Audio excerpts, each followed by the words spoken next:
All right, here we go. Brand new Flyers Daily for the 26th of November, 2023. Flyers Daily presented by Ticketmaster. Make more memories live. Boy, I'm going to remember that game last night. As a card-carrying member of the goalie union, that was spectacular. I love great goaltending. I know a lot of people want to see goal scoring. I get it. Offense puts butts in seats, and it's exciting. But when you see two goaltenders go nose to nose like Ilya Sorokin and Sam Ersson did last night, I will pay my price of admission for that any day of the week. Both goalies, spectacular. Yeah, Sorokin was a little busier than Ersson. He saw 40 shots, made 40 saves. Ersson saw 24 Islander shots, made 24 saves. But there were spectacular saves at both ends. And the Flyers come out on top. They come away with a shootout 1-0 win.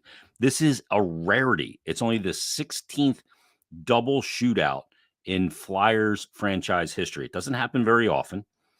Since 2005, since the shootout, we used to have games that just end in ties. You'd have a 0-0 game, it ends in tie. You send the fans home going, oh, like, what happened?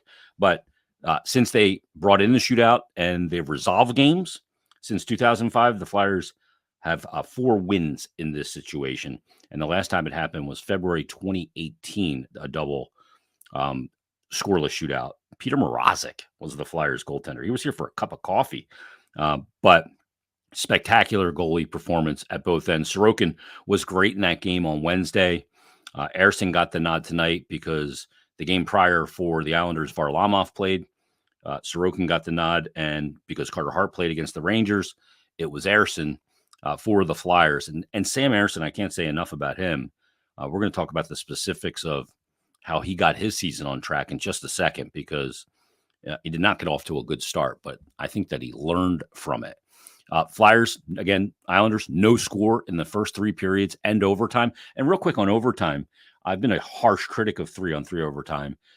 I don't like it for the most part because it has turned into, not the spirit for which it was instilled in the NHL, because teams pull it out of the zone, they change. It's such a possession game. That 3-on-3 overtime against the Islanders was old school 3-on-3 overtime, if that's even a thing, because it hasn't been around that long, because they were just trading chances at each end. Odd man rushes, great saves. That was spectacular. And in a game like that where both goalies are just, stopping everything, you're going, oh my goodness, this game, is anybody ever going to score? And nobody scored until we got to the shootout. Then we get to the shootout, and you go the first 3 rounds, and nobody scores. But Horvat, saved by Ersson. Atkinson, saved by Sorokin. Wahlstrom, saved by Ersson. Couturier ended up hitting the post, I think.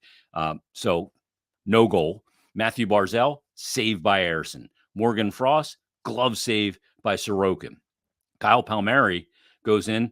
He just kind of looped into the zone, never got a shot off.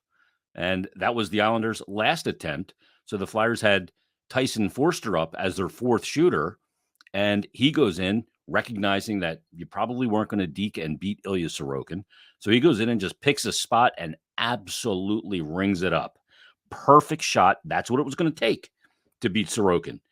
Rings it up, high glove, and the Flyers get the win. Interesting, 2 of the shooters that the Flyers opted to put out there, Morgan Frost, who has been healthy scratch for 10 games this season, got a shot in the shootout, and Tyson Forster, who came into the game with just the 1 goal on the season, that power play goal against Vegas. So John Tortorella and his coaching staff opting to go with 2 of the younger players after going with 2 vets in Atkinson and Couturier. So beautiful shot from Tyson Forster. Great to see.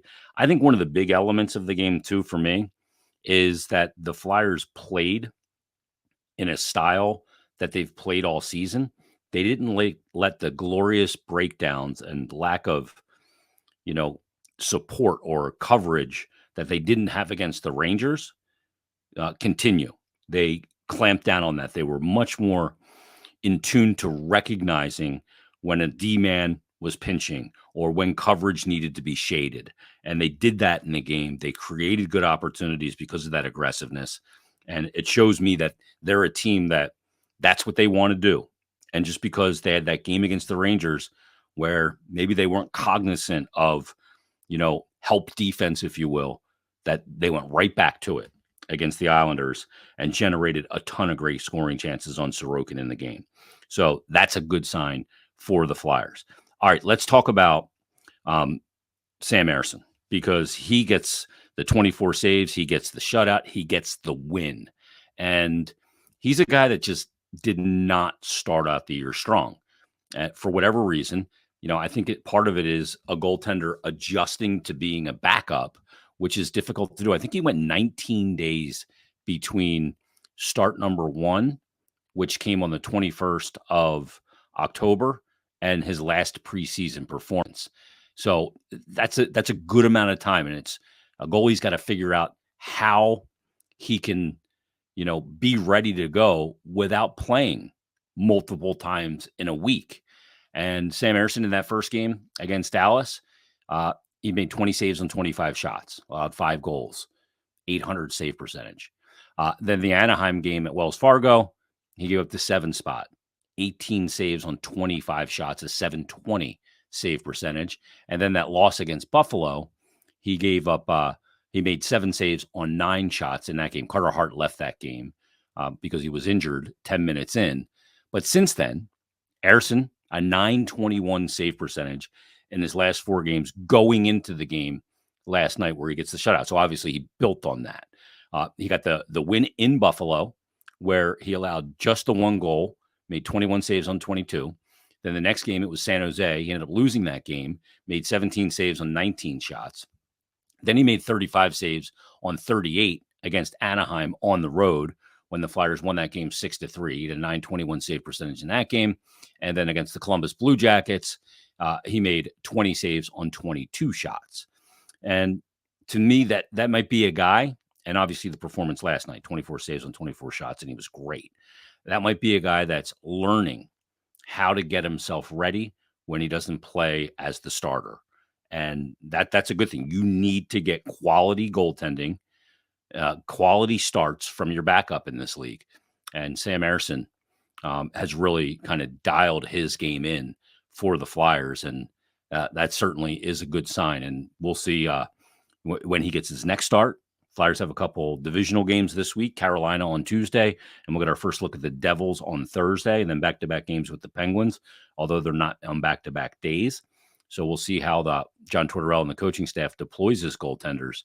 But Sam Ersson, what a performance in that game. And just watching the game, just so patient, never over-reading the plays, never over-goaltending or being too aggressive, just really under control, patient on his edges, on his skates, holding the post when he needed to hold the post, when he could have maybe started to cheat a little bit, especially in overtime. He made a big save on the right post, just didn't ever come off it. And I thought he looked really calm and dialed in, obviously, and reading plays extremely well. Flashed some great athleticism as well. Great performance from Sam Ersson. So the Flyers did make some lineup changes going into the game as well. Bobby Brink came out. Morgan Frost came in. Igor Zamula came out, and the Flyers activated for the first time this year Rasmus Ristolainen. So when you look at the numbers for Morgan Frost in the game, he had 3 shots on goal. He played 16 minutes and 42 seconds. Played a minute 43 on the power play. And I thought he shone pretty well. He made some good decisions with the puck, created some opportunities. Obviously, goal scoring was not really in the cards in this game. But I thought Frost had a good game. And I thought, really, when you look at the lineup, did anybody have a bad game? I thought the structure was there all night. Would love a little bit more finish. I think Ryan Poehling was dealing with something. Missed a lot of the second period, but came back in the third. He won 11 faceoffs, only lost 8 with 57%. He was good in the dot. Then Rasmus Ristolainen comes into the game and plays 17:49 in his first game. And I think the most encouraging thing about the way Risto played, I was concerned coming in with Risto, thinking, okay, do we have to go through that process again? Does the coaching staff have to go through that process again of getting him to play his game in a more controlled manner, where he's not overrunning plays to make the big hit, playing outside the dots, chasing too much in that structure that he played in last year. And I thought he did that in the game. And I think that's probably a hard game for him to do it because it's his first. So there's that adrenaline element to it too, where you want to do a lot because you're just getting in for the first time this year. I thought Ristolainen played very within himself. And if he doesn't have to go through that process they went through last year, that will help the Flyers tremendously. Obviously, he provides some size. He had 3 shots on goal, couple block shots. I thought he had a good performance. And I got to give stick taps to Travis Konechny. This is the leading goal scorer on the Flyers, their best offensive weapon. And there's a chance where the Islanders, I think 4 seconds left in the game, have an offensive zone draw. They win it clean. They win it to the right side. The faceoff's on the right side in the Flyer zone. They win it to that winger, and he goes across the ice to the left defenseman for a one-time shot. Would have been a good opportunity. All their traffic was flowing to the net, whether could have been a tip, a rebound, anything. And Travis Konechny darted out, did exactly what he's supposed to do as that winger on that side of the ice, and he got his shin pads pointing right towards where the shot was coming from and took an absolute clapper, caught him probably a little below the shin pad and blocked that shot. To me, that's a symbolic block when it's Travis Konechny that's doing it. It shows you a team that's all in, and look, it stung him. He went down in a heap and got off, but that's a big, big block shot for Travis Konechny and a big block shot for the Flyers because it goes a long way to helping them secure a 1-0 win in the shootout.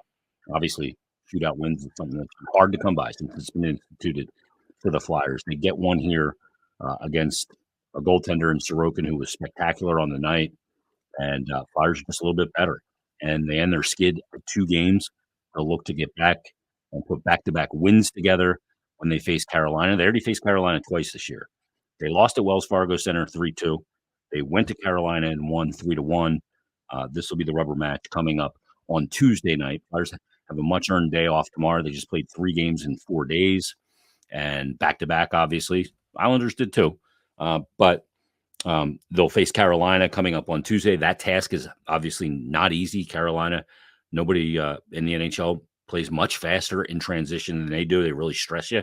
So we'll see Carolina Tuesday night at Wells Fargo. And then Thursday, Flyers will get their first look at the New Jersey Devils, who aren't off to the greatest start this year. They're a little bit erratic. I mean, we heard the term when it came to the Devils, cup contender, legit cup contender. Jack Hughes is a star. They have some really good players there, Dougie Hamilton, Nico Hischier, and many others. But they just haven't really put their season quite together just yet. And you look at the Devils right now, they're sitting in the 7th spot in the division. They've played 19 games, sitting at a hockey 500, 9-9-1, 19 points, 3-7 in their last 10. Flyers right now, with that win last night, jumped from 4th in the division, or 5th in the division, rather, all the way up to 2nd. They have 23 points. They are behind the Rangers. Rangers have 31, so they're 8 points back. They are 1 point ahead of the Capitals, but the Capitals have played 4 less games. So the Caps have only played 17 games, Flyers 21.